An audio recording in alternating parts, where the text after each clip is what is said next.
Bismillahirrahmanirrahim. Dewan juri yang terhormat, di sini saya sebagai pembicara kedua dari tim oposisi. Di sini sangat tidak setuju dengan apa yang disampaikan oleh tim pemerintah yang mengatakan gerakan-gerakan sosial seharusnya lebih berfokus pada ketimpangan kelas ekonomi daripada diskriminasi berbasis identitas, gender, etnis, dan lain-lain. Dewan juri yang saya hormati, kami dari tim oposisi yakin dengan mengeluarkan kebijakan sensitif, persoalan minoritas, identitas, dan lain sebagainya, ini dapat merangsang produktivitas, partisipasi, sehingga secara tidak langsung ini akan berkontribusi ekonomi. Dewan juri yang saya hormati, di sini pembicara satu saya telah membantah batasan-batasan yang diberikan oleh tim pemerintah. Untuk itu, saya akan membantah argumen dari tim pemerintah.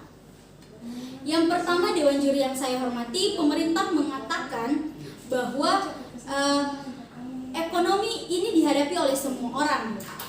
Diberikan contoh oleh pemerintah, penindasan ini sering terjadi ini karena ekonomi dari orang kaya. Dewan juri yang saya hormati, di sini kita dapat lihat bahwa banyak kok orang-orang kaya yang melakukan hal-hal positif. Salah satu contohnya adalah sebuah perusahaan-perusahaan, yaitu perusahaan buku, yang dimana pemerintah menganggap itu negatif ketika penebangan pohon. Ternyata perusahaan itu melakukan sebuah kebijakan di mana menanam 1000 pohon kembali. Kemudian Dewan juri yang saya hormati, di sini yang kedua pemerintah mengatakan bahwa identitas itu adalah sebab ekonomi. Menurut kami Dewan juri yang saya hormati, ini malah sebaliknya. Dengan identitas dapat menyelesaikan ekonomi.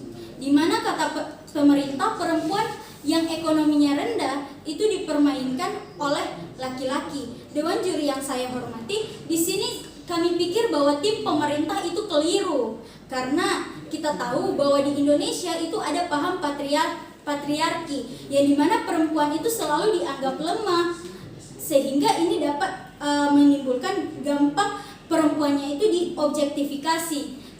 Di sini Dewan juri yang saya hormati, mungkin Dewan juri bisa paham bahwa perempuan itu direndahkan oleh laki-laki itu bukan karena ekonomi, tapi karena gender. Dewan juri yang saya hormati, kemudian saya memiliki 2 argumen. Yang pertama, Dewan juri yang saya hormati, bahwa gender dan etnis itu merupakan wajah negara Indonesia. Maka dari itu perlu kita bela diskriminasi minoritas itu sendiri. Sehingga Dewan juri yang saya hormati, negara lain akan melihat negara kita dapat menghargai keberagaman tersebut. Salah satu contohnya Dewan juri yang saya hormati, yaitu mengatasi problematika gender. Contoh, ketika laki-laki ini, ketika banyaknya persoalan tentang perempuan ini menjadi korban kekerasan seksual, di sini Dewan juri yang saya hormati, seringkali perempuan itu akan tertekan, merasa terdiskriminasi, mental pun akan tertekan, sehingga dia tidak dapat bekerja secara produktif. Sehingga ini yang harus kita selesaikan terlebih dahulu, Dewan juri yang saya hormati, yaitu diskriminasi terhadap kaum etnis maupun gender. Kemudian Dewan juri yang saya hormati, yang kedua yaitu memikirkan kelompok minoritas dan identitas seringkali dilupakan masalahnya. Dewan juri yang saya hormati, di sini Dewan juri yang saya hormati, ini adalah cara kita untuk mendorong mereka jauh lebih produktif dalam dimensi ekonomi maupun politik. Contohnya Dewan juri yang saya hormati, yaitu identitas masuk ke dalam perempuan masuk ke dalam parlemen, dia dapat mewakili kepentingan identitasnya. Contoh, perempuan dapat memperjuangkan hak perempuan, hak anak, sehingga dapat mengeluarkan kebijakan ibu rumah tangga, sehingga dapat menyelesaikan kualitas keluarga. Dewan juri yang saya hormati, saya pikir bahwa kami sangat paham dengan mosi kali ini dan dapat memenangkan perdebatan kali ini. Sekian, terima kasih.